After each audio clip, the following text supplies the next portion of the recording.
Hey, it's the sound of the O. So y'all should already know. Whoa. It's Cam. Hey, it's the sound of the O. So y'all should already know. Look. Keeping feet moving, their heads ducking. These motherfuckers hearing thunder when we come through busting. It's consequences and repercussions, ain't no discussion. They pushed that nigga wig back cause he kept on fronting like it was nothing. So deep in my own mind, a depth that you won't find. Can empty out my soul and the clip at the same time. These rappers, they stay lying. I kill them, they stay dying. These bullets, they stay flying. Projectiles change minds. And I'ma tell y'all niggas how it go down. Hit you with something from far away and you're kissing the ground. A point blank range, it ain't no pump. It leave your body slump. The buckshot spray, leave you holy if I cock my pump. Heat a rise, speak demise out the double barrel. Now your name is a memory painted in the mural. He's alright, but he's not real. Niggas shoot for practice in between classes, but it's not intramurals. Real deal, no holy feel, he holy still. Stood over him with the Mac and overkill. Young daughter, smoke ganja, no roster. Noodles and sauce on your shirt, no pasta. Resolve issues with no problems. Salsa walking in this bitch clip long like a chimichanga. Me no speaky with the semi-holler. I let the Ruger do your shooter. Let my sister Nina Millie rock him. Killer Cam, bitch, he been a problem. If you don't know me, this is just a fair warning. I'm a gun, my heart is the clip. My tongue is the bullets with a sensitive trigger. My brain, I'm ready to pull it and spit hollow tips that rip through your flesh and tear through your skin and make a bigger hole when it come out than when it went in. I'll dump about 6 in your mug and 3 in your chest. Open you up like surgery, nigga. Believe you a mess. An hour later, sitting at home, I'm real right, cause I rearranged the whole left side of your dome. Sprinkled the minds out and 9 is chrome. Now your brain is splattered on the concrete. Niggas' minds was blown. And I ain't talking about you getting some head or blowing doja. Ended the road for niggas, so therefore game over.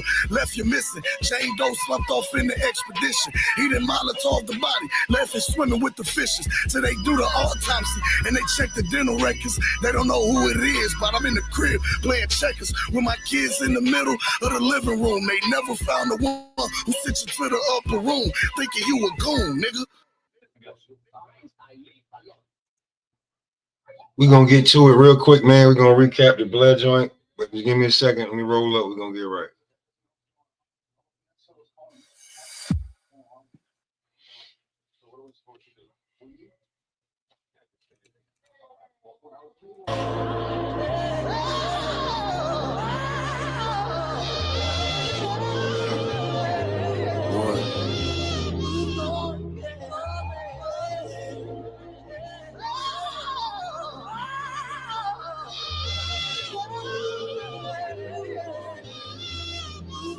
Searching for words, a lone wolf immersed in the herds of lamb chowder, tame powder from the first to the third. The manpower when the merchants are served would only wait and flood them with gram showers when the thirsts emerge. It's like I'm here to live my life as a sin.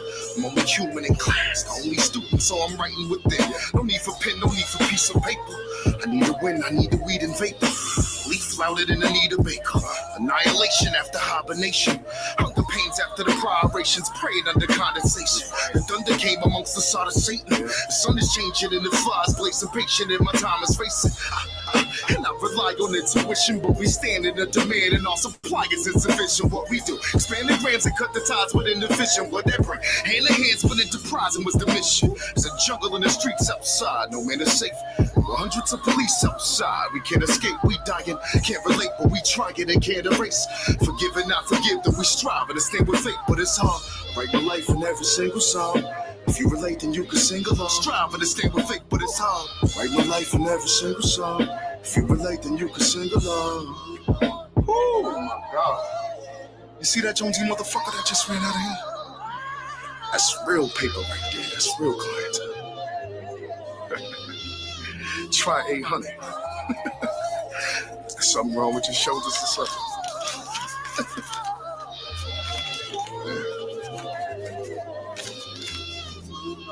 Lost in my thoughts, a live soul lost in the corpse. My guys know, pie sold at a portion of cost. It's mind cold, but that's the cost of a boss. He lies froze, he's firing eyes closed with no remorse for the loss. It's like he's here to live his life as a sin. He's only human, his past conform to lose until he rightfully wins. No need to boast, no need to feed the fables. Remain dope beside the needle takers. The coat whiter than a sheet of paper. His dedication after desperation. To the clouds, our only destination. Living without expiration. We got the gift without an explanation. Try and spot him at his resting line and got him like an exclamation. And I rely on intuition, but we stand in the demand and our supply is insufficient. What we do, expand the grams and cut the ties within the fisher. Whatever, it's hand in hands with enterprise and what's the mission? There's a jungle in the streets outside, no man is safe. With hundreds of police outside. Can't escape, we dying. Can't relate, but we trying and can't erase. Forgive and not forgive, that we strive. Understand we're fake, but it's hard. Write my life in every single song. If you relate, then you can sing along. Strive, understand we're fake, but it's hard. Write my life in every single song. If you relate, then you can sing along. There's a jungle in the streets outside, no man is safe. With hundreds of police outside. We can't escape, we dying. Can't relate, but we trying and can't erase. Forgive and not forgive, that we strive. Understand we're fake, but it's hard. I write my life in every single song. If you relate, then you can sing along. Strive, understand we're fake, but it's hard. I write my life in every single song. If you relate, then you can sing along.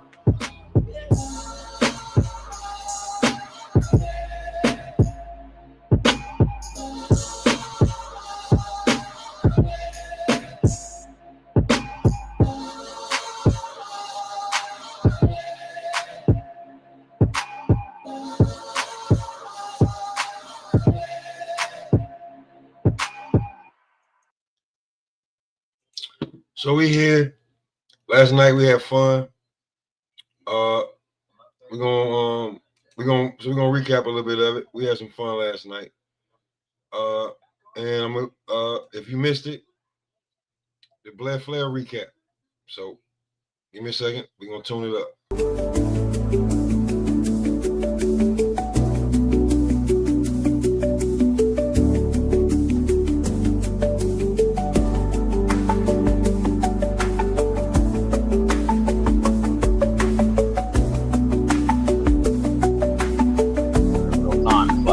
I don't know why he would.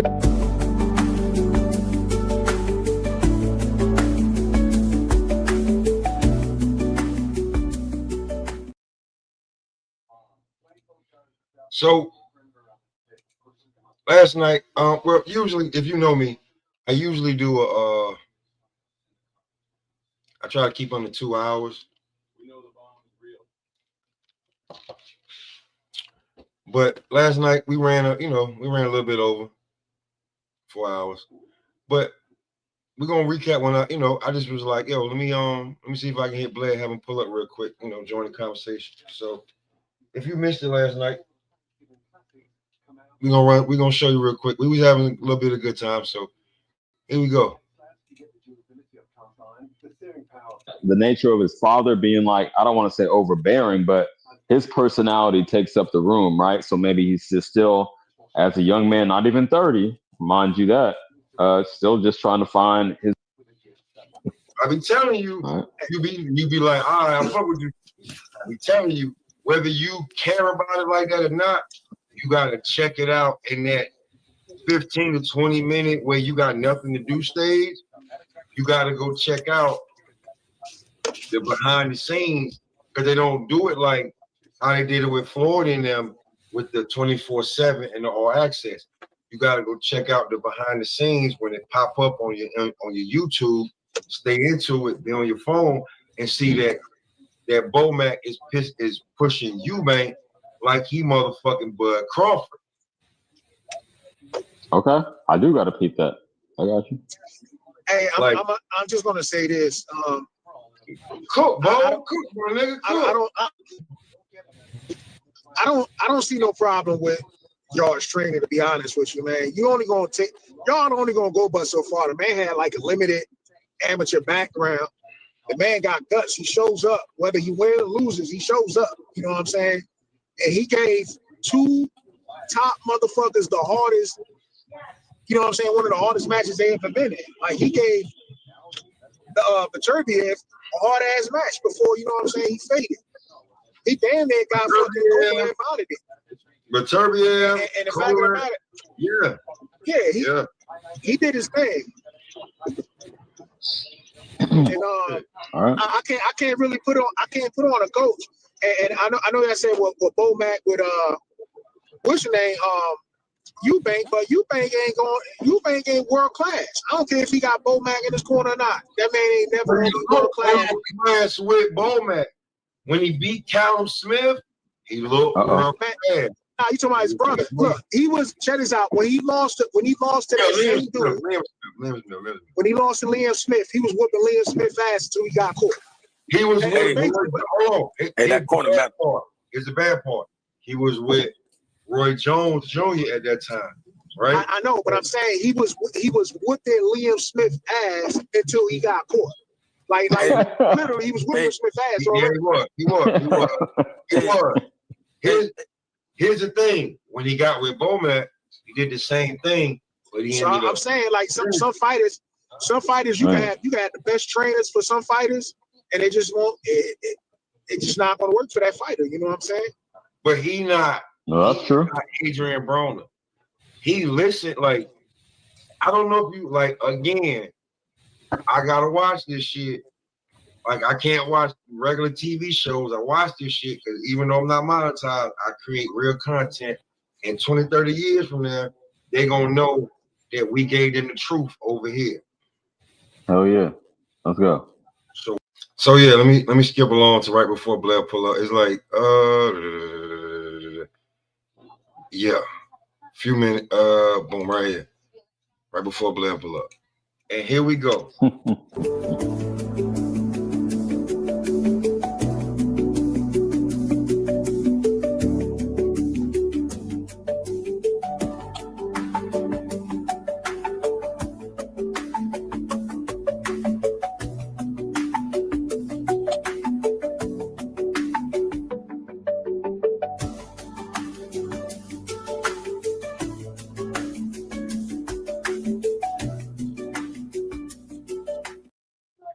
So right now we have the one and only, one of the best sellers in the business. We have Blair The Flair. Blair, what's going on, my guy? What's going on, man? What's going on? It's a pleasure to be once again on the Smoke Session. We're looking at episode 760. You guys are doing a terrific job getting that work in. Appreciate it. So let's get back to the 47 division, welterweight, and Blair, you being in that division, and we know that guys don't want to see you. How do you see this division playing out now that it's a totally different retrospect and player in this division, but you're still here? You're the consummate player. How do you feel about the welterweight division? The welterweight division will eventually end with me.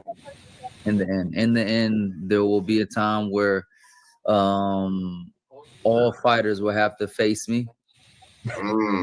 And what they're facing is truth. You know, and that's just what I see. What I see is truth. You know, like this whole Brian Norman and Devin Haney. Devin Haney's got away with a lot. He won't get away with me. Ryan Garcia have gotten away with a lot. He won't get away with me. Every single champion in the welterweight division has gotten away with a lot.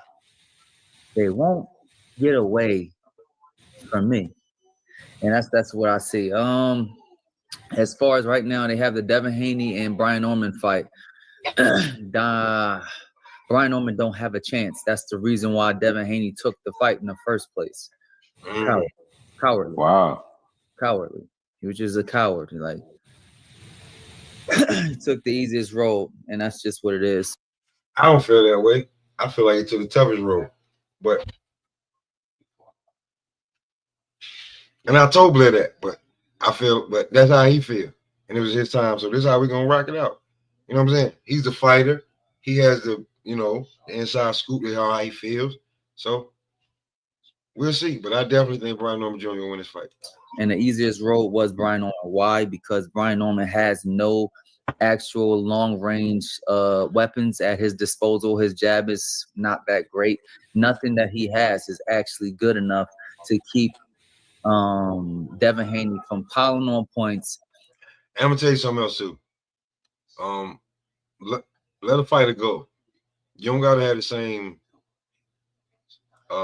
Just because you fuck with them, don't mean you got the same thoughts as them. But let them go. He'll never be able to get a shot out. The only way Brian Norman has a chance is if he catches him coming in, which he's like after the Ryan Garcia fight with Devin Haney and Bill Haney made sure that their bicycle was on at all times, man. Like, okay. Oh, it's just, it's okay. Because here's something I've been hearing, and people been bringing it back up. Is the sparring session between you and Dev, and like why Dev don't want to fight Blair? Because we saw the sparring session. Some people try to downplay the sparring session, but if you watch the sparring session, the clips that are out there, it don't look good. Dev fights you. It didn't go as planned with Devin Haney. We had numerous sparring sessions. Devin Haney is a really good athlete. But somebody like me is a little bit different. I'm a little bit of a trickster. Hence the whole idea of the wild card. The wild card is the rarest card in the deck, not the ace. The Joker is the problem. And what ends up happening is that somebody like me is creative enough to pull some crazy shit off. Like, okay, this guy likes to run around. Well, how about I run around? What happens now? You have to come chase me now. oh, you want to dart in, dart out. But I'm the best at exchange punches. I'm not going to play you hit me, I hit you, you hit me, I hit you. No. I will blast you and put it all on the line. Like, okay, all in. Watch this. All in. After you all in somebody enough times, shit gets kind of scary. Somebody like me wouldn't go very well with Devin Haney, even though Devin Haney is a very, very, very good fighter. That didn't work out very well with Ryan Garcia. And it wasn't the juice. Like, what I mean? So I just have one question for you, Blair. Before AC hit him with the question, Blair said it wasn't the juice. I don't agree with everything, but we do agree on some shit. And me and Blair have a mutual, like, just to let y'all know, me and Blair have a mutual friend. Like, shout out to Ohio Runs Boxing for introducing us. I have Blair's number. I got his Instagram. I got his numerous shit, right? I hit Blair on random shit and just be like, look at this, because Blair's a funny motherfucker, bro. We be going back and forth on Craig. Blair hit me with shit like, this is why I know, like, I can be cool with any boxer. Because a lot of time when I'm on my phone, it's me and Blair going back. And I got Blair set up in a whole different spot, like to where I know that if he send me something on Instagram or text message, on Instagram, I know where it's coming from. And on text messages, we call and everything. So I know Blair The Flair Cobb for like the last 3 or 4 years. So this is genuine. This ain't like, no other bullshit. It's going back to what you said, Brian Norman being the weakest champion. Yeah. No, Brian Norman is not the weakest champion. Brian Norman is the strongest champion there is right now. Brian Norman is the strongest champion that there is right now. These champions are all weak. Like I said, Brian Norman Jr. is the best welterweight at welterweight by default. Devin coming up with the resume of who he is, what you think he can do, you're going to think that he can do that. That's just real. So by default, Devin's fighting the best welterweight at the welterweight division. So this is everything for Brian Norman. And this is just like another notch on his belt for Devin Haney. Who you think gonna win? Oh, That's the problem. all right. That's the problem. Unless somebody like me, fucking Rashidi Ellis take the throne, all the champions are weak. So let me ask you. Let me follow up with this question. You said all roads will lead to you. So if you were gonna go for a belt, right? Would it be, let's just say, would you go for the IBF belt and take out a Lewis Crocker and then start to force those other guys? Because sometimes it doesn't seem like people want to get that IBF belt because of that 10-pound rehydration. And you stated on numerous occasions, you can go down to 40 or 47 to fight. So I don't think you're that type of athlete that has issue with the 10-pound rehydration issue with the IBF. No, I wouldn't have too much of a rehydration problem. I don't have no problems going ahead and capturing any and all of the belts, all of the. Great question from AC2, because a lot of guys aren't real 140 pounders, real 147 pounders. They just killing themselves to make the weight for the punch resistance. Huh? And then what they say about that? Just saying. Champions are weak is the issue. Brian Norman, the only reason why he got that belt is because I lost a 1 week notice fight, or he will never be champion. End of story. But at the end of the day, whoa. I know the panel got quiet, but we can't let you slide with that one. You got to explain that. Go into the story. Just give us the clip notes of that story. Okay, well, the only reason why Brian Norman becomes champion is because of one element. Golden Boy trying to dictate who's the champion by playing games with a 1 week notice fight with me, to which I sold out in 1 week. You know, and like a lot of people say that, like, you know, he lost to Alexis Roca and all that, but Roca hasn't done shit since the Blair The Flair win. Just think about how long ago that was. And I thought that I would get some type of redemption after that, which I did. I fought an even better fighter just 3 months later, long before the year was up. And it didn't go as planned for Golden Boy, which put things in kind of crazy situation. But beyond that, what ends up happening is that Alexis Rocha beating me put him in a higher situation to where he fought a. And I'm gonna say this real quick. I'm gonna let it play out, and then I can't wait for when Boom jump in. But for a lot of black fighters, when you win, you lose. When you lose, you win. I'm gonna say it again. For a lot of black fighters, when you win, you lose. When you lose, you win. Guy from Top Rank, and they thought that Alexis Rocha would win, and it didn't work out. He lost, and then that guy. I think his name was Cynthia or something like that, another Mexican guy. He lost to Brian Norman. The belt passed around, that particular one position bounced around to Brian Norman. None of that would have happened if I didn't lose a 1 week notice fight. All of those guys would have hit the deck. Yeah. All of those guys would have lost. The only question I got, Blair, is you don't have the promotion to, fight to get you in that position for a title shot, whereas these other guys does. So let's just say, even if you would beat Rocha, they would have position, because you're not really, your promoter, I guess Oscar at the time wasn't really backing you like that. They'd have pulled somebody else up. You know what I'm saying? And you probably would never got the shot anyway. That's a good question / point that Bo wanted to answer, and I'm glad he answered it. We do that over in the session. Hold on. But before you say something, I disagree. I think that would have been the case. Hold on. Before I say that, before anybody say something, this is what I say when you lose. When you lose in boxing, it don't hurt because they was like, okay, Blair was talking all this shit. Because you notice in the beginning on the zone, Blair was talking all this shit, and they was like, "Who the fuck is this light skinned nigga with this fro?" All right, cool. Then when he lost, everybody was like, "Yeah, we want to see him lose again."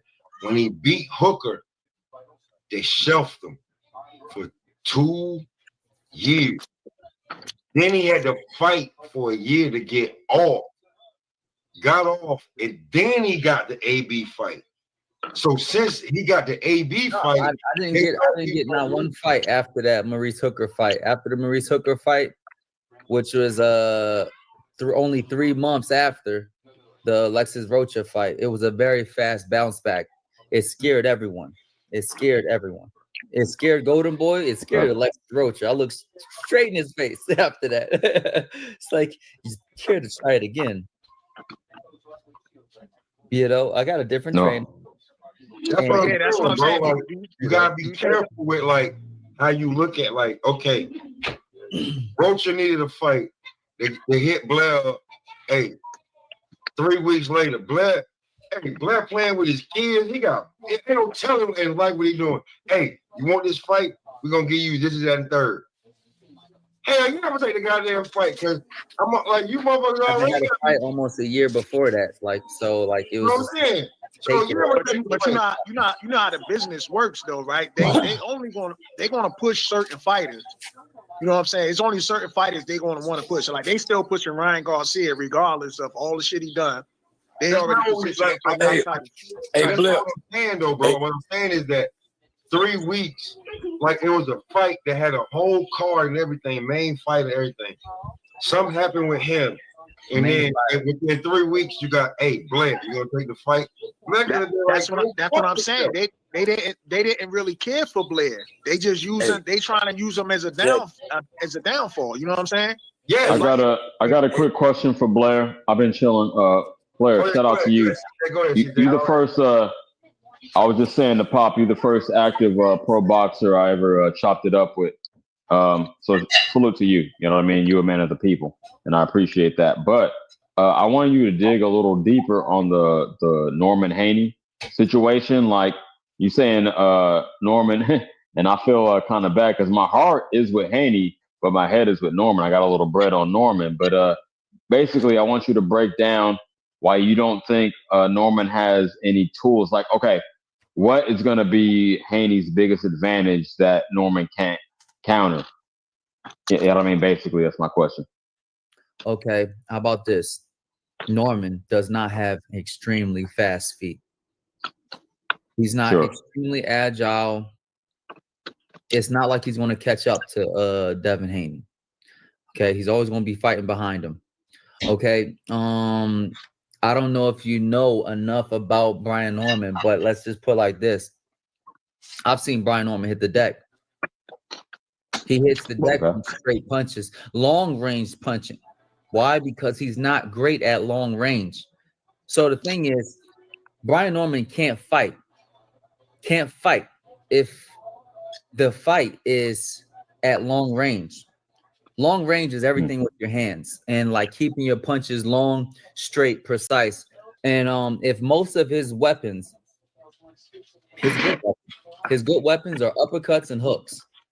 You know what I mean? Yeah, he threw a leaping hook at a fucking Asian dude. That ain't gonna happen. That ain't gonna happen to a black dude. Like motherfucker, we can see that punch a mile away. Oh shit! Oh shit! What was that? Was you stupid to throw that punch? Now I have to make it say things like that are gonna happen. Devin Haney's gonna move, and his feet is gonna be faster than Brian Norman. And the biggest problem with Brian Norman, watching the playback right here, Calico, next time you up here, I'm gonna make sure I let you speak, bro. I'm gonna make sure I let you speak. No, hold on, wait. Because I'm be real with you. Calico's the reason that I kept the show going after 2 hours. I want him to speak his piece, right? Because it was I feel like this was like maybe his first, second time up here. He was rocking, and I didn't want to have a new guest to the panel, a new subscriber, pull up with a few minutes left and then kill the show, right? Like, why would he come back? So I kept the show popping for Calico.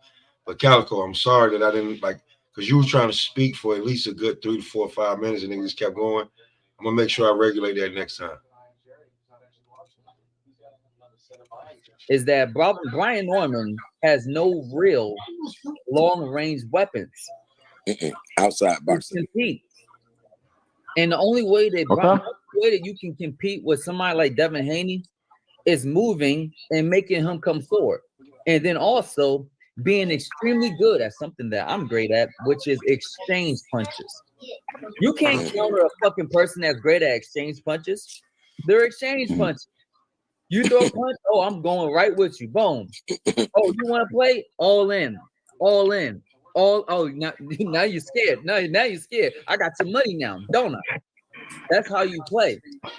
Hey, I respect it. That's a good response. Hold on, today for your response. So, Blair, as a seasoned fighter, I have a brand new fighter from B&B, my boom boom, Trey Williams. What's up, my man? Hey, what's up? Hey, I'm gonna tell you something. What's your name? Boom been up there plenty of times. He does not cam up. I see he camming up to talk to you personally. I already know he gonna give respect to everybody, but he's here to talk to you because you are a seasoned fighter and you already know. So CJ, give me a second. I'm gonna let them cook and then I'm gonna let you. So go ahead, Pop. Hey, Pop. First and foremost, I just want to say thank you. Calico, I apologize so much, bro. I should let you speak before I let this happen. I apologize. That's exactly why I'm here. And then number two, what's up, Blair, man? I'm Trey Williams, man. I go by Boom Boom. I'm out of B&B, which is Terrence Crawford's gym, man, from Omaha, Nebraska. But I'm born and raised in Memphis, Tennessee, man. So Memphis, okay, Memphis, stand up. That's right. Yes, sir. Hey, so I got 3 right away questions for you. So my very first question is, what steps did you take in the beginning of your pro career? Because I'm looking to go pro really soon, like as far as next year, because recently my legs got damaged up. I got tore up in a little accident. So right now I'm healing up and recovering. But I really want to ask you, like, what are some steps or what's the advice that you could give me in the beginning of my career? Honestly, like the way I've been seeing things, the only thing that can get your career up and running, actually like really running, is money. Okay. So you need to look at money. You need to look at investors. You need to look at people that are able to put the money up. Okay. You need to be involved in places that got money or like that's at least got opportunities. That might mean leaving Memphis, coming to LA, boxing that wild card. You're going to get your ass kicked a lot until you actually develop yourself and find a way to, well, like me, I sneakily win fights and win sparring matches because I can fuck around and be like, okay, win this round, win this round, win it. Oh, I lost this round because you lost way too much energy. Now I'm taking over. Things like that. You have to be able to play those type of games and get in touch with people that has the connections or at least have the money. And you definitely need the money. Okay. And then you need the connections. And appreciate that. So like I couldn't get anything done until I connected to somebody that had money to push my my career forward, like paying for fights, the first few fights, because I went 4-0 for like 3 years straight. Early in my career, I missed the whole PBC route because there was so much hating in Philadelphia when I was the best fighter out there. You know what I mean? There was so much hate, so much things going on. And see, niggas forget that Blair's from Philly.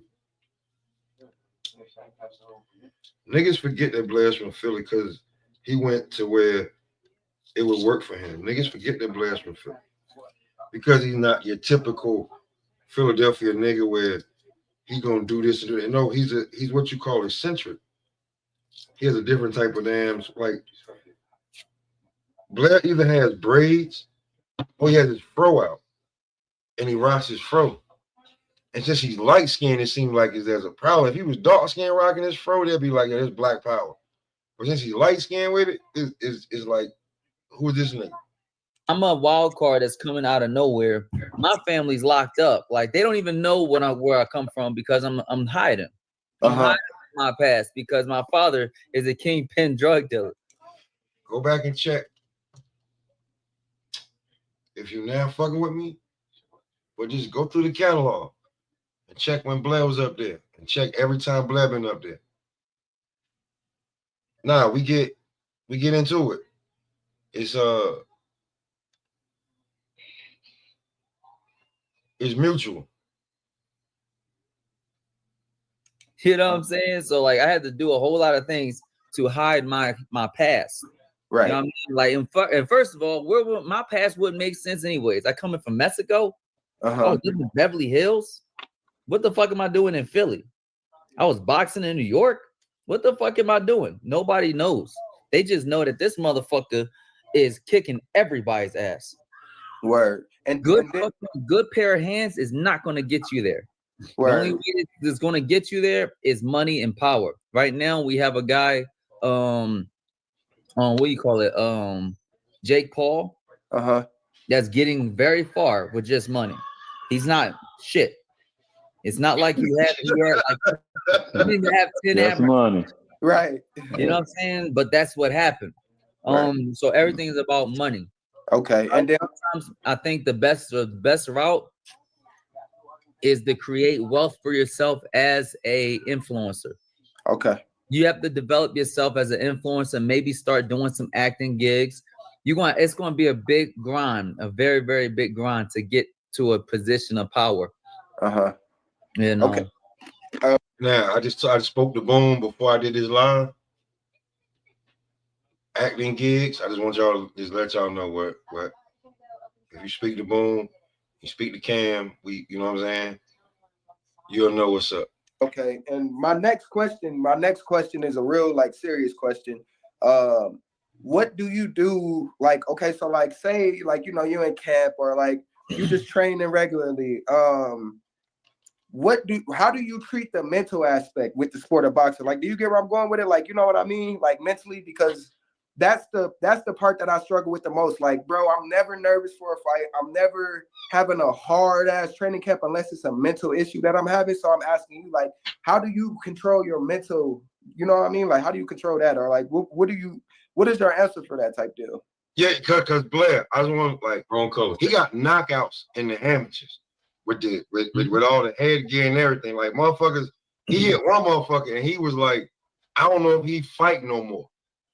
So he hit a motherfucking nigga. The motherfucker was like, I don't know if I want to do this no more. He was no. Like, nah, Boom, like you being humble. But like listen, like Blair, I seen it. He hit a motherfucker and I can't find him anywhere else fighting anymore. There was a grown man that he hit. He like 16, 17 years old when he hit him. And I can't find the guy found something else to do in life. Like he like hey, you ever heard of Mike Jones? Yeah. That's what I'm talking about. You ever heard of Mike Jones in Philly? Yeah. He was getting up there, wasn't he? He was. And he just disappeared, didn't he? Yeah, he definitely did. I know what you said, Blair. Don't worry. I know what you said. Hey, I'm just trying to soak up some game. Like, you know? Hey, and then my last question for you is like, what's like, so because I'm going pro, what is some day-to-day things that I need? That is not the last question. To do for like boxing, just day-to-day, like as a professional, like training wise, like what would you say I should be doing? Okay, all right. I'm gonna answer both of those questions, those last two questions, with something that was a game changer in my life. And like whenever I'm falling off, like or anything, shit don't go my way, I start making certain things happen, and it starts doing like when I start getting back on that path, it makes things happen, and miracles and blessings start happening, or even ideas. Sometimes blessings come in the form of an idea that you need to just execute. So this is not really just pertaining to boxing, but this is going to change your life, baby. Give me a second. Shut the door. Got my kids over here. I just had to do the same. You good? All right. So you guys ready for this? I am, for real. Okay. One of the biggest things about the human brain is my kid right now. Yes. Where's my straw? Where's your what? My straw. You come to. I left it in the drainer. It's not in the drainer anymore. So you come to stop my live to ask me where your straw is. Is there another straw there? It is another straw. How about you check the drawers and stuff? I did.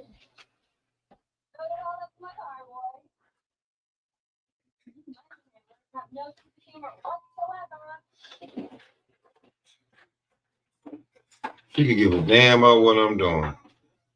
She want to know where her straw at.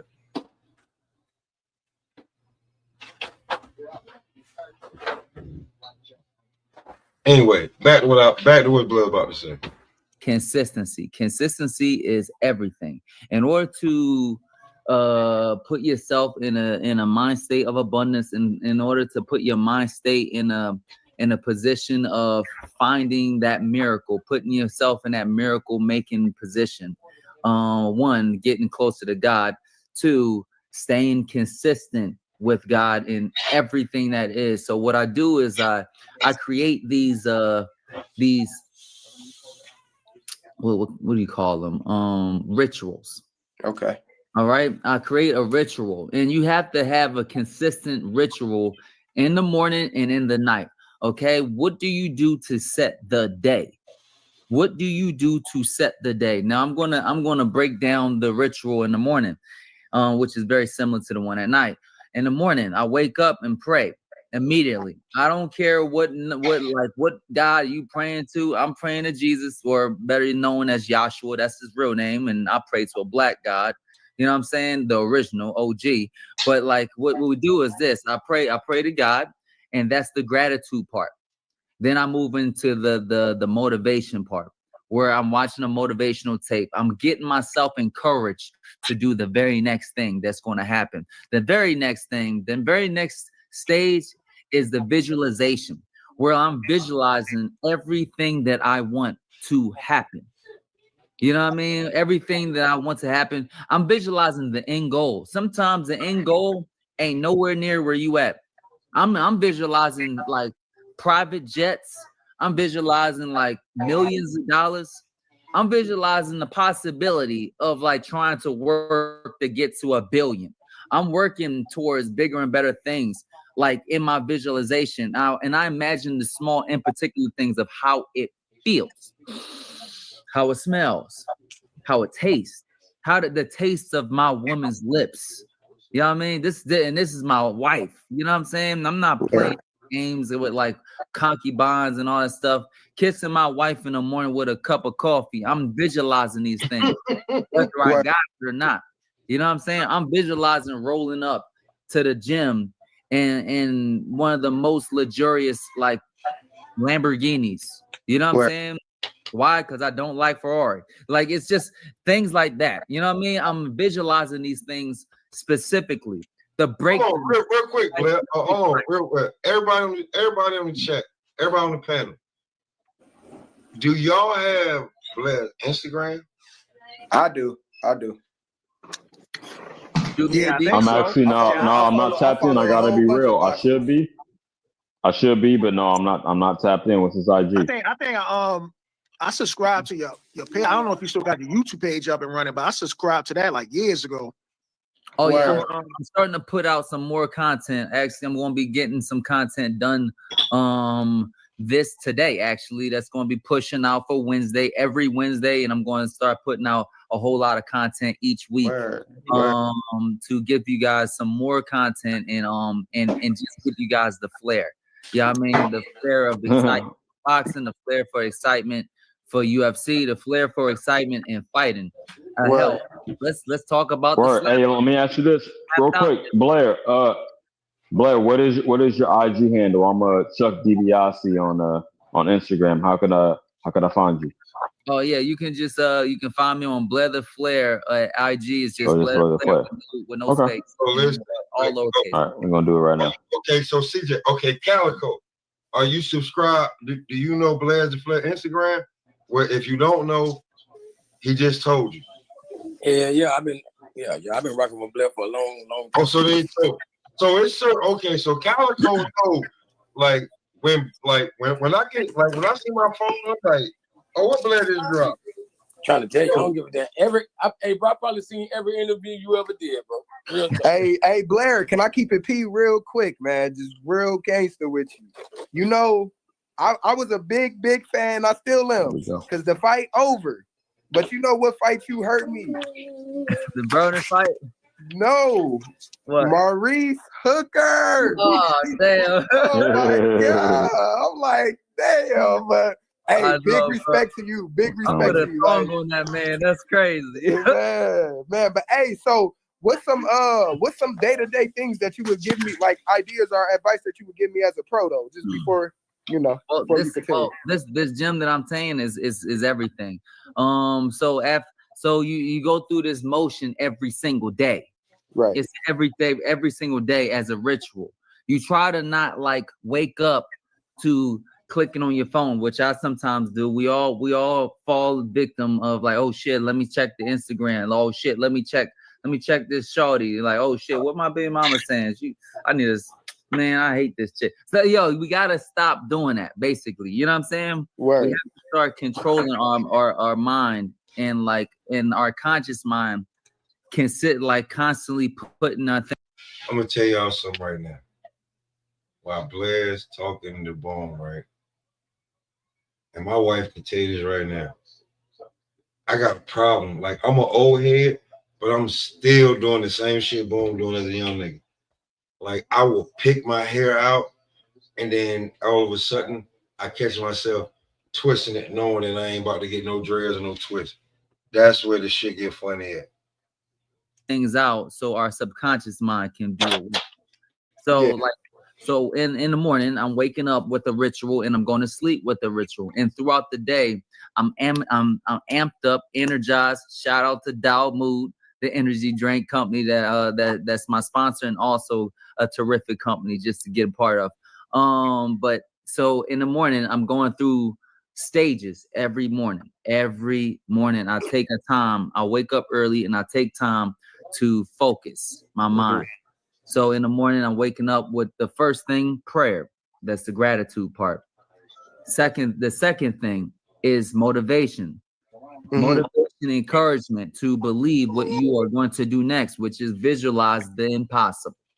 Visualize something that you want to happen that is not even conceivable in the time that you're looking for it, and you're believing it.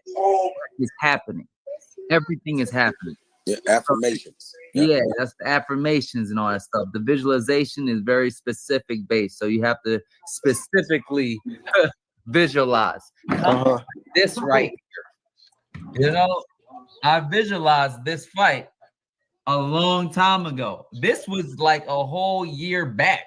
Like I wasn't. This was in 2021. I put 2022 as just a hypothetical. Like, hopefully it happens a year later.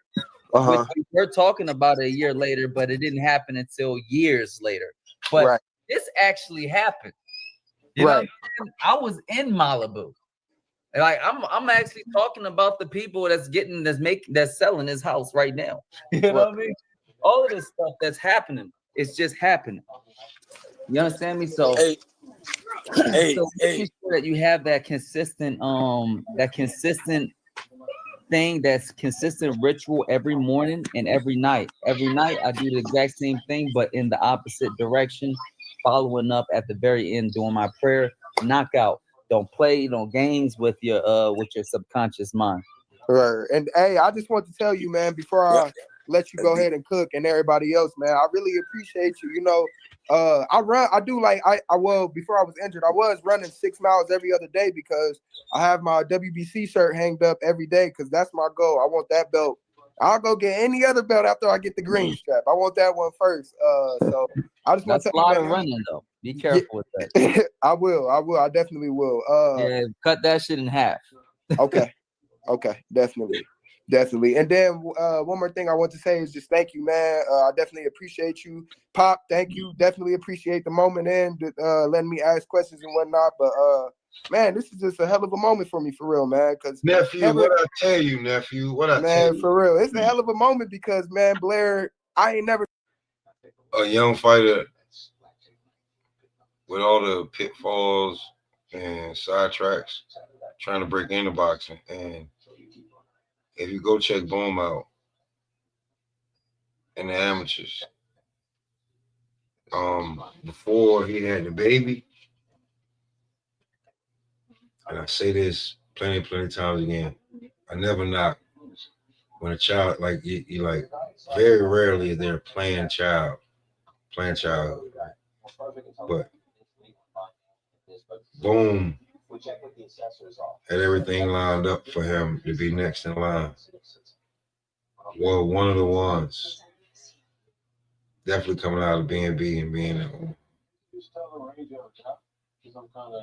But that's not to say that he not working with the kids, he not working at the school, coming from where he come from, that, you know, he not making a difference.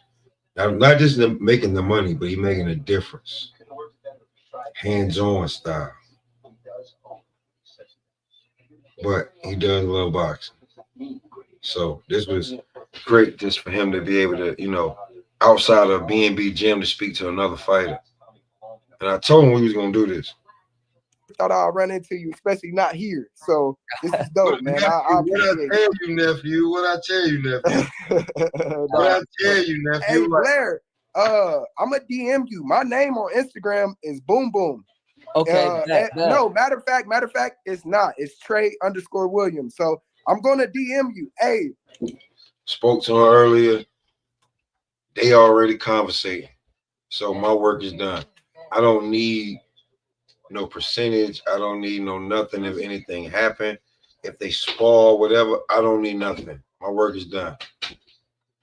One day, I need that work, man. I don't care when it is, how it is. I need well, what's that. your weight class? What's your weight class? 154. 154. What are you a southpaw, orthodox? Yeah, southpaw.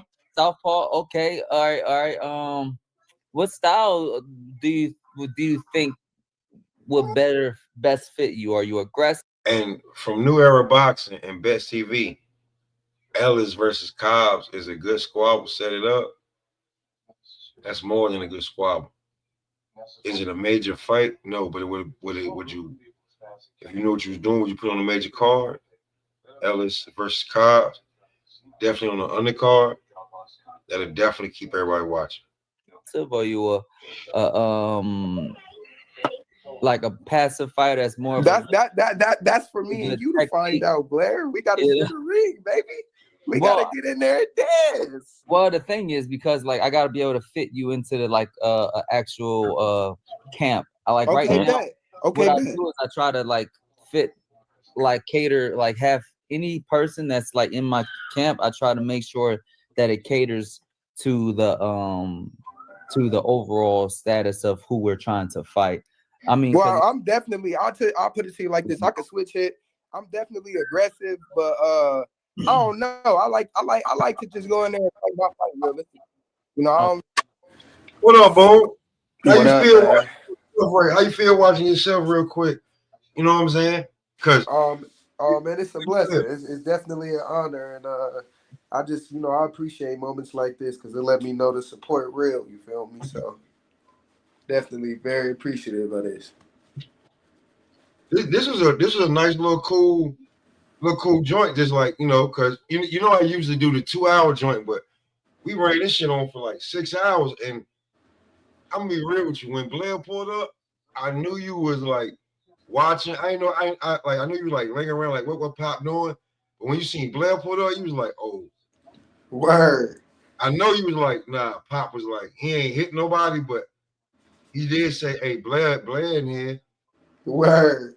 I did say that, and you knew that was for you because I told you, hey, when he pull up, bro. Nah, for sure.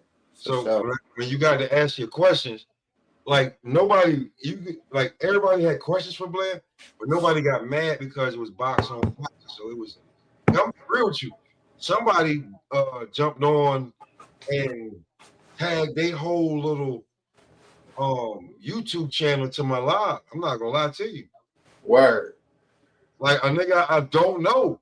That's crazy. You feel what I'm saying? Just because it was Blair, because it's boxing. We was over here talking real boxing. Word. So and we always will, man. We gonna always provide that for these folks. So like this was, like I said, like I ain't even gonna get into. We gonna save that for, cause Goose could get mad at me, but we gonna save that for the bio interview. But you've been through your trials and tribulations, and I ain't even gonna get into the conversation that we had earlier. But you're trying. It seemed like everything happening when you really set for it, because I'll say this, and he said it to me, and he don't care. Cam told me right before you had, but like, Word. Babies is a blessing, but right before you had your baby, you was lined up to be the next one. Still is. Just saying, no, but I'm just saying though, like instantly, bam, bam, bam, you was lined up. But when you take that time off in boxing, there's always the next. You know what I'm saying? Right. But even though like now, like leg hurt, whatever, they still know the talent. He hurt right now? But they know the talent. It ain't about the talent. It ain't about any of that. The skill and the thing is the motivation. Did you say Blair's hurt? No, I'm talking about like when you like, okay, because now it's going like maybe a year and a half, but a year and a half ago, when like, bro, if I'm not mistaken, after the knockout with a guy probably is a real estate agent now, you was next up. That am I like, correct me if I'm wrong, but after that knockout, you was next up, right? Word. They know my name now. Okay, now a guy I don't fuck with no more, but it's not like he didn't give me a lot of shit. You know him, he know you. Word. And when he spoke to you, like, I'll be real with you. If he got to fight for you and nobody else, I'll take it. If he got to fight for you. Word. Just being real. If he got to fight for you, that's on the car and you starting out and can't nobody get a car. If he got to fight for you because he can make one, because he know the right people, and I'm not going to say he don't. What me and him go through is different. That shit don't hurt my feelings. That won't have me looking at you like, oh, he didn't know. I know what you're trying to do. Word. And this is the boxing game. For sure, man. Like I can't try to stop with, because that's gonna be marketing, promotion, and extra money. For sure.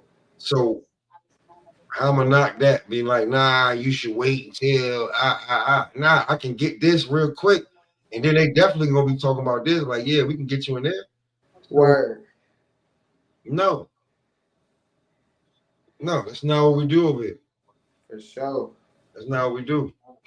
But here's some more of you and Blair going back and forth, because you never came up. I want y'all to know, Boom never came up. I got a couple of joints. It's very few, but I got a couple of joints of Boom when, like, you know what I'm saying, he not just talking behind, but when he not camp. But I got a couple that we gonna run when the Biago we do that joint. But hey, y'all, this the ultimate Cam moment right here for everybody. This is Cam up moment right here, like real talk. Really like to let nobody control the pace or none of that. I actually probably could have used you for the this fight that didn't pull through. But we'll be looking for you. We'll be. Hey, to be honest with you, I'm gonna put my number in the chat too. I'm gonna put my number in the chat. You ain't got to reach out to me right now, but whenever you want me to come, just DM me in the chat. I'm gonna keep bases with you. Bet. Appreciate you, Blair, for real, man. All right, Tennessee, right? Yep. I'm in Omaha right now, but I'm from Tennessee. So. Oh, you in Oklahoma? Oh, you with Bo Mac and them? Yep. Right now. Yep. That's funny. He said Oklahoma. Yep. Hey, So, bro. All right, man. All of these. So real quick, I want to piggyback on what Blair was saying to the young man Boom, because I know you're a lot younger. I got like 20 years on you, but basically what he's saying, you wanted like a specific thing. He's saying like a specific, like, oh, just go run more. No, it's not like that. It is what Blair was saying, the mindset and consistency and like having your mental health right, your emotional health right, and just being like in tune with yourself. I think that's what he's trying to get to. Hey, and that's why I asked that question, because one thing about it is when it comes to boxing and it comes to that mental aspect, Blair, and just like me, that shit is hard, bro. It's not as easy as you think. It's easy if you know how to maintain it and control it, keep it under wraps, but when you got your mental all fucked up and all over the places, you're not in a good. Now, right there, when it comes to boxers, right, it's the way the way certain people talk about boxers, and I'd be like, yo, y'all don't be understanding what these guys go through. Like, the ones that actually make it, they go from being the bottom of the pile, ain't shit, ain't this, ain't that, laughing, snickering behind, to everybody got their motherfucking hand out and like, I was here for you, nigga, all that type of bullshit. That's just real talk. And a boxer got to deal with that outside of real family, baby mama drama, child. God forbid you going through court with child support. Now you making some money. Now she want every damn dollar that you damn made. Like, this shit is different. So now you looking like you need every damn fight possible. But your manager trying to tell you this, your promoter trying to tell you that, your trainer trying to tell you this.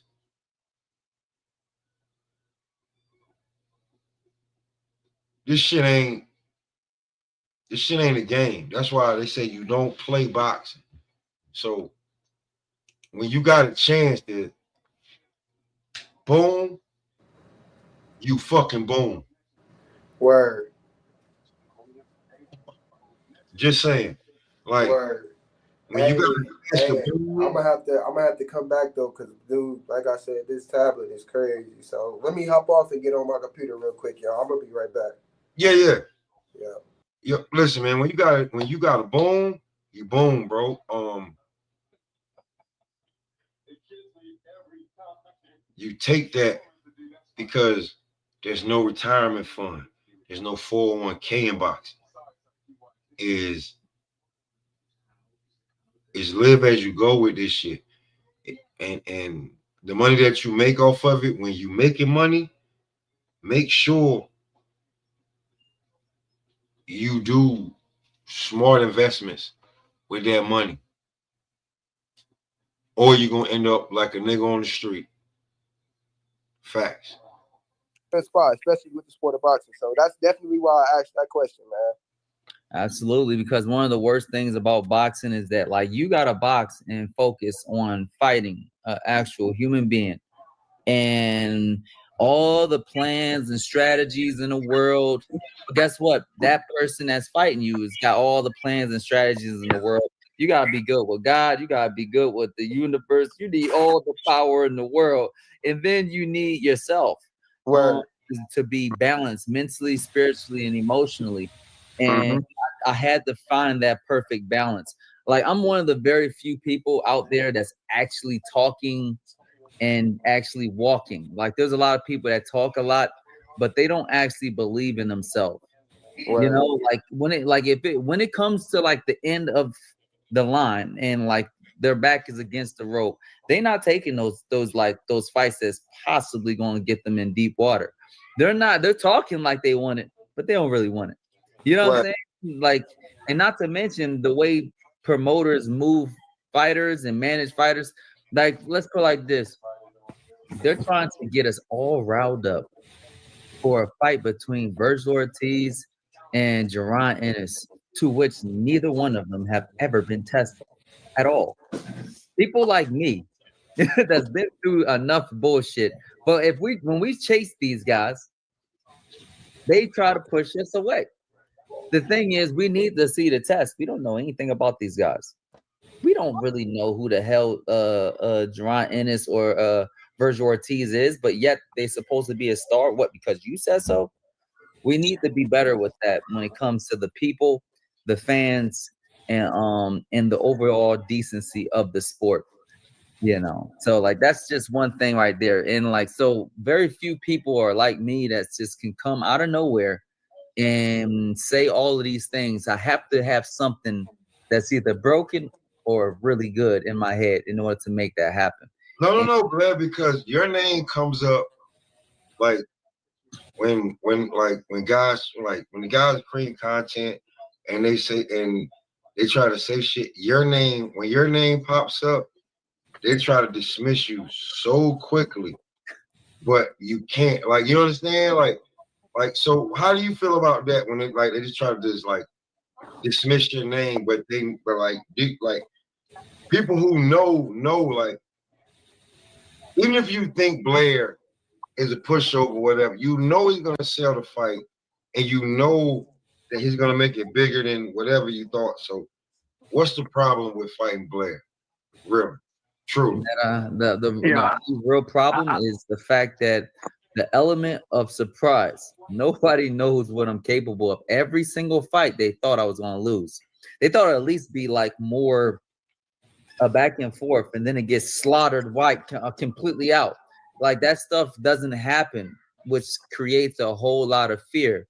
Let's put it like this: the next fight that I will be fighting a 10 times tougher opponent than even the great Adrian Broner, and then what ends up happening, if he gets completely slaughtered, we still don't know the limits of somebody like me. It's called the wild card effect.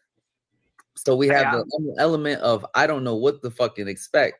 And then on top of that, I don't really fit into a category or a box that like they want me to be in.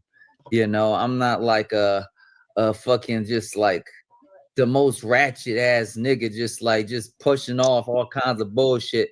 But like I'm also not white. I'm not technically Mexican. I'm not technically Puerto Rican.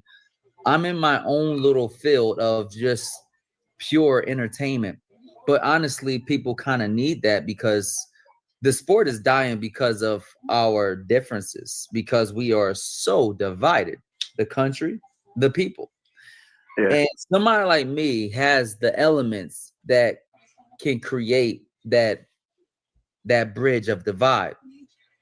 But the problem is that people, a lot of people, and most of the bad people, they profit off of us being so divided. That is true.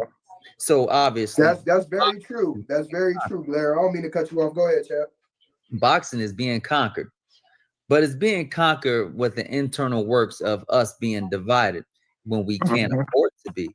We can't afford to be divided when we have fucking UFC to compete against. Slappers, you know what I mean? Just slapper and being slapped. The power slap, that shit is competition. You got bare knuckle boxing rolling up on us. You got a lot of competition. It wasn't just WWE no more.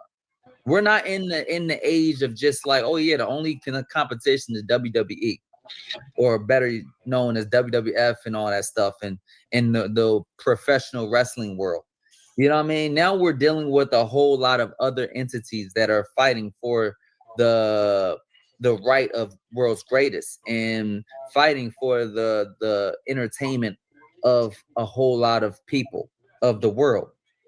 And in order for us to win that war, we have to unite as people. You know, I love the fact that in the end, people were united. Might have been a whole lot of salty ass Mexicans, but in the end, we were united. We had one true champion, which was Terrence Crawford. You know what I mean? In the end, we have to keep that type of energy going. That it's not just about race, it's not just about creed, because technically they don't really exist. It's either you black or you black. Like, sorry, but you don't like, there's no such thing as your race, genetically speaking. You just look different. You know what I mean? Like, so it gets kind of crazy when the truth starts smacking you in the face. You know what I mean? But we need to get to that point. You know what I mean? Like, okay, but we're all praying to the same God. Like, calm down, bro. You're not that different. Like, you know what I mean? We have to get to the point where we're uniting and not dividing. Because right now we're already being conquered because we're dividing. And the people that are in power, like Eddie Hearns and all of the top promoters, they need to start promoting in a fashion that is uniting people and not dividing people. We're losing it. We're losing the fucking Olympics. We're losing all of the networks. Matter of fact, we're losing it to Jake Paul.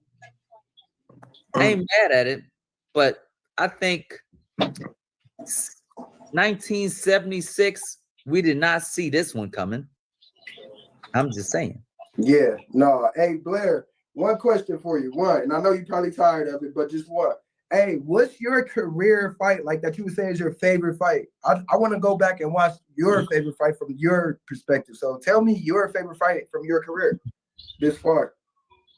2019, I was my breakout year, which I fought numerous undefeated fighters, starting with Karubian being like my first big fight against a Armenian Olympian that was managed by Ronda Rousey. I wasn't supposed to win nowhere near, and I completely slaughtered him. You know what I mean? I completely slaughtered him in a sold out Armenian crowd that did nothing but boo and fucking say a whole lot of explicit like death threats. I had to leave the menu through underground tunnels. You know what I mean? And leave in a crazy fashion. That would be like a defining moment that you guys are going to see in my movie that I'm developing. But my favorite fight was another undefeated fighter named Villalobos, who came 20 pounds heavier than me. Like he weighed in right, but he was 20 pounds bigger, bro. And then he had an unbelievably strong power, and he was very, very resilient. So like I get caught up boxing, and he lands a huge shot early in the round too. Like he downed me so bad it was stupid. Pow! Like, you know what I'm saying? And like, and I go down, and the referee was this close to counting me out. You know what I'm saying? And I got up faster than I went down. Like, I can't believe the referee was about to wave me off. Like, nigga, yeah, not now. Right.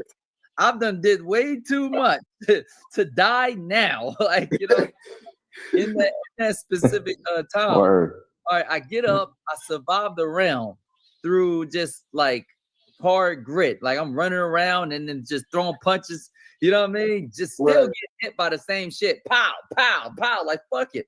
I'm not dying. Like, it's either now or never. I gotta win. Later on, then I start getting it back. You know what I mean? I tap into the Flair, to which I have that DID. So I actually don't remember the actual fight, but I do see it. You know what I'm saying? Right. So I tap into the Flair, and then like what ends up happening is that at first I was boxing. Later on, I'm street fighting. I took that shit straight to the fucking streets. Straight to the streets. Just waiting. Wow. I'm not going back. You're not going back. Oh, you come forward. I'm coming forward too. You're gonna have to run for me. You know what I mean? And then like I thug it out. Yeah, I thugged it out and took it to the streets. And just like, and I gave him a special move that you guys will probably be seeing in the next fight, because my next fight will probably be for a very, very tough fighter that I'm going to have to pull out all the stops and completely eradicate. But he got hit with so many punches and then got caught really bad and knocked him out. And it was a very, very interesting fight Whereas though, like you knew when you saw it, that was going to be a mega star. So I got a quick question for you, Blair. You mentioned your next fight a couple of times. So the next fight, does that put you in title contention, or does it put you in the conversation? I mean, in space-wise, how much of a gap between the next fight and being in contention does this thing bring to you? If this particular fight that I'm working on goes through, I will be top 5, top 3 in the world, undeniably. Let's go. And I'm with it. After that, there is no next spot. That was a title eliminator, and not to mention a top 5 in the world. So like in the end, no one can just sit here and pretend like I did that, you know. So we have to make sure that we get something good. Is there an Easter egg on the sanctioning body you going after, or that has to still be held to your vest? Honestly, I'm going after all of the sanctioning bodies. But you know, whatever that is, I think it's the IBF I'll be taking, and then also the WBO for sure. So yeah, we'll be seeing these world champions very, very soon. Okay, all right. I'm glad to hear it, homie. You heard it first from the man himself. I'm still living in the place of grace. So like, we're not sure if it's gonna happen just yet. So I'm making sure, I'm just prayed up, and this is looking like it's very good for me. And they're very, very, they definitely want the fight. It's the only person that's stupid enough to think that they can beat me. You know what I mean? We have to go through like next generations of fighters. So, guys, I got my idea. So if a title fight comes your way, and let's just say it's for an overseas opponent, because you did say you're looking at the IBF, and just to put it out there, what is old boy's name again? Lewis Crocker. Would you be willing to go over to Ireland to fight Lewis Crocker if the bag is bigger in Ireland than it is in the US? Because over there, I think the fight would be much bigger for Blair Cobb, being that your personality. You're gonna go over there to the Irish, and bro, I just think you're gonna turn it up for them. They're gonna love you to death over there. If you can make that, if you can get to that point and put your paperwork in, you feel what I'm saying, and get all of that ball rolling to freeze everybody out from trying to do whatever they're trying to do. And like you said, hopefully you got the money behind you to make that power move, man. God willing, on your behalf. Bro, I think you in Ireland selling a fight, them Irish people gonna love you to death, because they love that type of personality, my guy. Yeah, not to mention, I'll listen to that music, you know. I'll pull up to Irish pub, you know what I mean? Enjoy the scenes. I just can't wait to be a part of boxing and put on a good show. The thing is that, like, I don't care if I'm the underdog. Matter of fact, I like it. So Blair the Flair. Like, to tell you the truth, I've never not been the underdog in like an actual show. Yeah, now I have people like that will do the woo and stuff like that, and they'll enjoy, you know, the fact that I'm around. But I like being in the crowd full of haters and then turning those boos into woos. And the thing is, we don't have a whole lot of those. We haven't had a great fighter, a truly great fighter that comes from zero to something since my great uncle Ali. We need something like that. There's a lot of people in history that fought as an underdog and made something of them. You're going to see them in the next couple years, Blair. I promise you, you're going to see the next one up and coming. I promise you, Blair. I promise you the work that I'm putting in ain't for no reason, Blair. I promise you, bro. Absolutely. At the end of the day, Blair the Flair you heard it first. He going over to Ireland to get his river dance on. So hey, Blair. Hey, Blair, just remember my name for in the next couple years when I start coming across for world title contention stuff. Remember, me and you had this talk, and I soaked in your advice. So now I'm gonna take this shit and I'm gonna run with it. I promise you, Blair. For real, man. Absolutely. No, make sure that your health is good. Make sure you stay healthy. See, Yes, sir. I'm a very interesting character with like a very interesting genetics. You know what I mean? That doesn't guarantee that you will have that same genetics. So you make sure that you take care of your body, because the one thing that's certain, if you quit, it's never gonna happen. Word.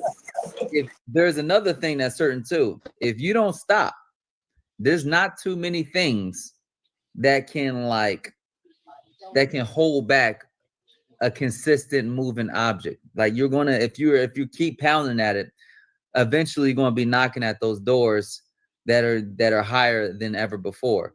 You know what I mean? So just don't ever give up. The giving up part is hard though. Right.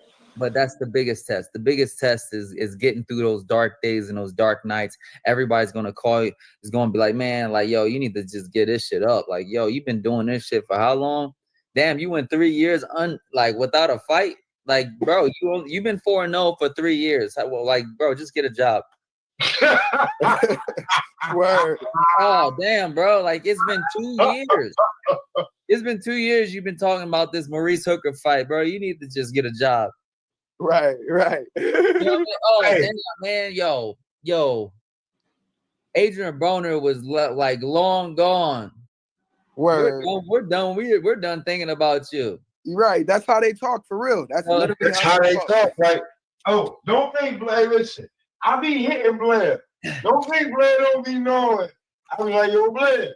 But okay, because I got a question for Blair. But any of y'all want to ask Blair something before I ask Blair this question? Go ahead. He gotta get up out of here in a second. I want to put this out there real quick. Blair The Flair doing schoolwork. Because it has more to do with you, Pop, since you talked to him like that and you just spilled the beans.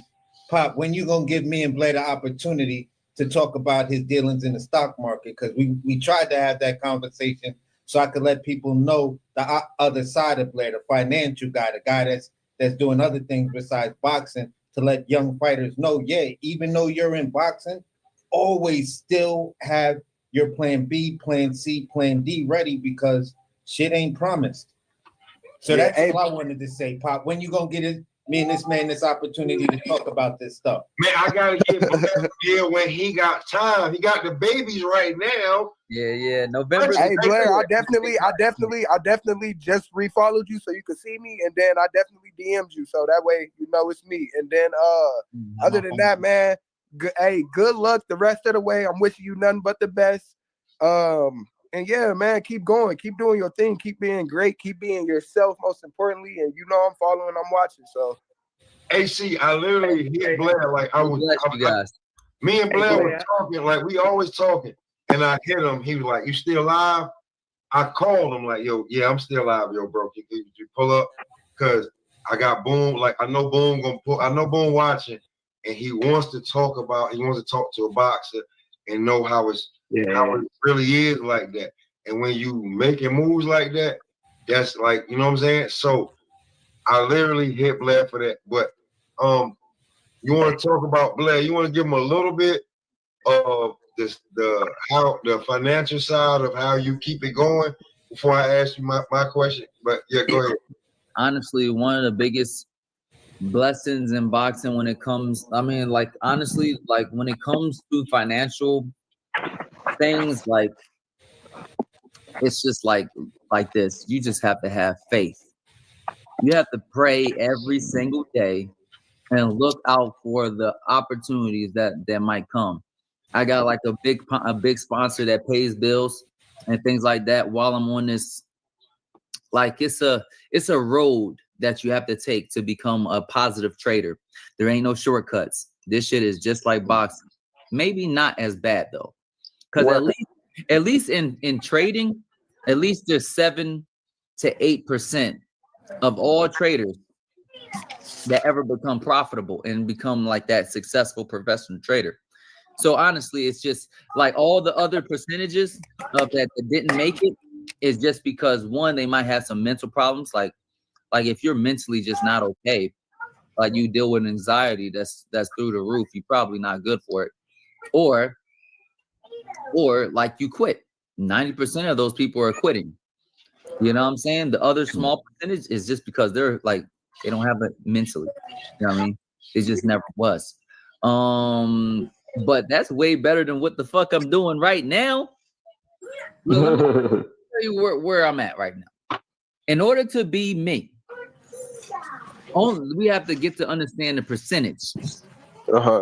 Okay, so like this is the reality of the situation, and the reason why like I chase being a trader, and I know I can do it, and I've been doing it very well. Only 1 to 3%, depending on the year. Depending on what's going on. Only 1 to 3% of all amateur fighters ever successfully turn pro. Damn. All right. It gets crazier. And out of all of the professional fighters, only 1%. It didn't took it from that 1 to 3% to just 1%. Only 1% of all professional fighters ever become top 10. Like a top 10 fighter. I see what you mean. Yeah. No, I see what you're saying, Blair, for sure. Even less than 1%. So 1% of all of the top 10 fighters of the one, ever become a name. Right. So where I'm at right now, you want to do the numbers? Where I'm at right you're sitting now, comfy, right? Yeah, you up there. Where I'm at right now, as comfortable as much as like I don't like where I'm at, and I want to go farther. I have to keep myself in the understanding of where I'm at exactly. You know, blessings only come when you are grateful for what you have. Right now, Absolutely. As it sits, to be me, the percentage is not 1, 0, 0, 0, 0, 0, 0, 1% chance. One, right. Like, it's so it's so many numbers before it gets to 1% that I ain't even tripping over that 7%. No, for you, sound like a millionth. I don't know. I'm a man of math, so it sounds like a million, something around there. But no, I feel you. Extremely rare, and that's all the gratitude you need, right? Just real quick, that's all the gratitude you need in life to know that the odds. Yeah, I feel you, Champ. And then we gotta think about like this: what's the odds of you even existing in general? Like out of all the multiple like lives that could have existed, coulda, woulda, coulda existed, but you made it. God created you. Out of all the possibilities in the world, God created you. This earth exists. There's not even a scientist in this world that can actually like fathom the percentage of how the possibility of this happening, life happening. Mm-hmm. We're in a universe that has matter and all kinds of shit. But in the midst of all of that, we have consciousness and life, like consciousness that's in matter called life. Right. That's insane. Like when you look around you and you breathe this beautiful earth's breath, you know what I mean? This beautiful earth, like oxygen, air. Just look around you, man. Like sometimes you can just sit there and just realize that, yo, this dog is living, like, and actually think. Been here the whole time, y'all. Ain't went nowhere. So, before I let Blair go, I'm gonna skip along like a few minutes, and then before we get up out of here, I'm gonna let y'all, feel how y'all feel about how having a boxer that's actually in the game. Talk about it. Of like big wigs that don't like you very much because you're calling people out. You're making sure that people stand on what they said they were going to do. You know, you're holding people accountable that don't even believe that they should be held accountable.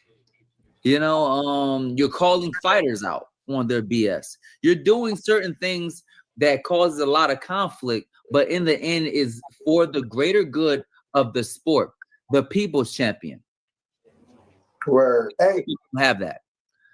Hey, Blair, can we just and my bad, Pop. I'm gonna be quiet for real. Nah, go ahead, bro, because I already know. But bro, come on, nephew. Come on, go ahead. Hey, can we just put it like this, Blair? Can you just say that man cannot fight and be real? Can we be real for just one second? Because Ben Whitaker cannot fight, bro. Like, I don't care what nobody say. All that herky jerky little funny shit that he's doing in the ring, you going to sleep, bro. You're going to go to sleep, man. Speak how you feel. Speak how you feel, man. Session. I don't know if he's a great fighter or not. That's yet to be seen until he actually gets tested. But what I've been seeing is him fighting a whole lot of fights on the other side of the world. Word. With fighters that's not nowhere near on the caliber of him. Exactly. That's why I'm saying he can't fight. Is talented. He has very fast reflexes and he is talented. But what happens when you have like fighters like that come from, like, let's say America, you know what I mean? Yeah.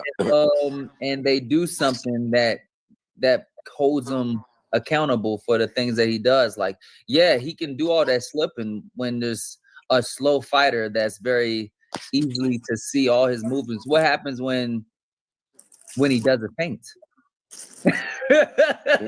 Things change, you know what I'm saying? Oh shit, he doing all this shit for nothing. Like, you know what I mean? And pow, like, you know what I mean? It's weird. But what happens? Like a Amir Khan type shit, yeah. Yeah. Somebody can do some funny shit that he's not used to, and then bow, get him knocked out on the canvas, and then like we gotta see what happens. How he bounce back from that? The biggest thing about boxing is that eventually the truth will set you free. Eventually, the truth about Virgil, the truth about Brian Norman, the truth about all these fighters is going to come to light sooner or later, no matter how many times people protect him. And whether he's a great fighter or not is yet to be seen. I think that it looks really nice. I like it, but I also wonder what happens when somebody in Philly just run upside his head right quick. Is he going to respond well? Because he's doing all of this shit with the it's like overkill showboat. You know what I'm saying? To like some Africans or some shit. You know what I'm saying? It's obviously people that can't box. You know what I'm saying? I wonder what happens when he's tested with somebody else. But he has an incredible background in the amateurs, so it seems like he might be the goods. He might be the goods. We don't know. Yep. I'd love to see what happens when something like that last fight that I will tell you about with Villalobos, Steven Villalobos. I would love to see what happened when something like that happened to you. How do you react? Did you curve? Did you stop? Or like, what happened? I would love to see what happens when something like a Alexis Rocha fight with me happens. You took the fight late notice and you promoted and made sure that the fight happened. Did very good. But Blair, how many fights, what happens after that? How many fights has Rocha had since you? I don't know, but he hasn't been looking good. Not lately. And so just to say that he's probably had 2 to 3 fights since fighting you, and that's been like 5 years ago. Yeah, more than that. No, he had a few fights. Man, them shits don't count. Them bullshit fights don't count. You fight them damn come on, man. You fighting guys that sell weed. Stop playing. You wrong as fuck. Man, I was so weird. Hey, you wrong as fuck. Hey, put it like this.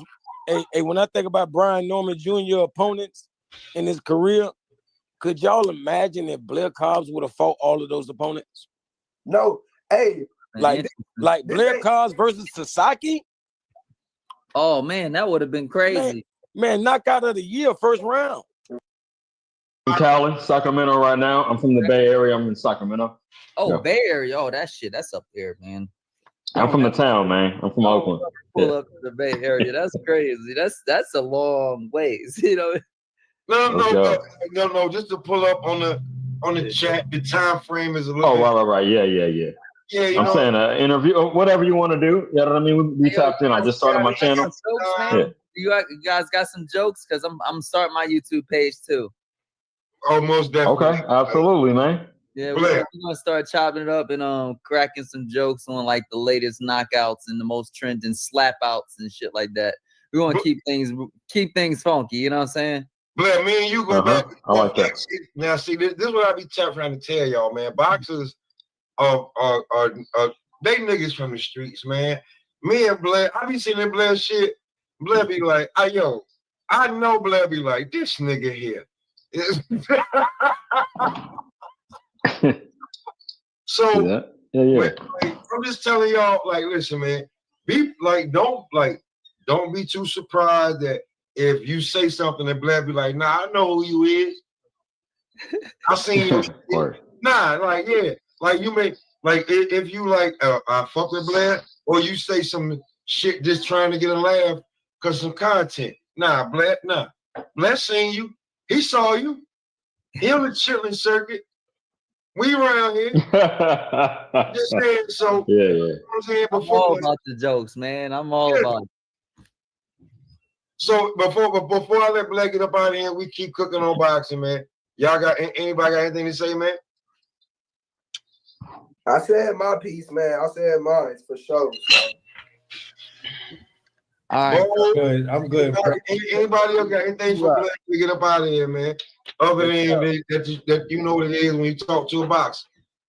Absolutely. Thank you for having me on to the Smoke Session, episode 760, baby. You got the one and only Blair The Flair. Woo! The most exciting man in boxing. Let's go, baby. Nah, that's fire. That's fire. Man, hey, man. Hey, CJ, I got you, bro. For sure. I figured, but I just want to put it in the air so he knew. You know what I mean? That I had, a little something going on. I got you. And boom, you already know I got you. Hey, boom. Yo, I'm here. Hey, before you end your show or before you do anything, before you even say anything, let me just address something real quick, y'all. I just got to say thank you to my uncle Pop James, man. Like, one thing about it, that nigga told me a while ago, like sometime last year, man, he told me he was going to get me in contact with Blair. He promised that to me.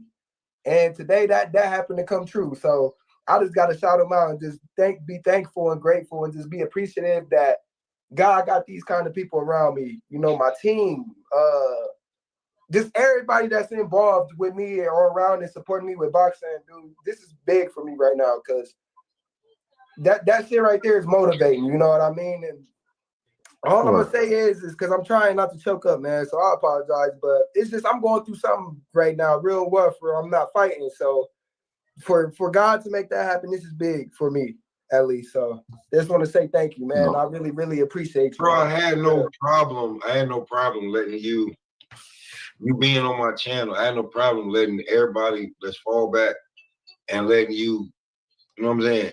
Man, really, yeah, it was really for you. You got the questions off. I'm happy. You know what I mean? Because you're the young fighter, not me.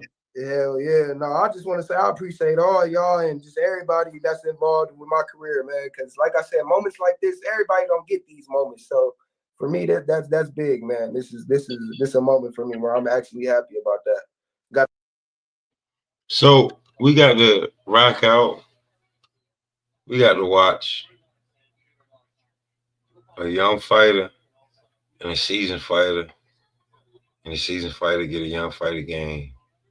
Be able to pick his brain. We was able to, ask Blair some questions. And we had some fun with it. So now I'm gonna turn this 6-hour live into probably about 3-4 days of content because we got through a whole lot in this before Blair, during Blair, and after Blair. So stay tuned. Don't forget, keep smoking.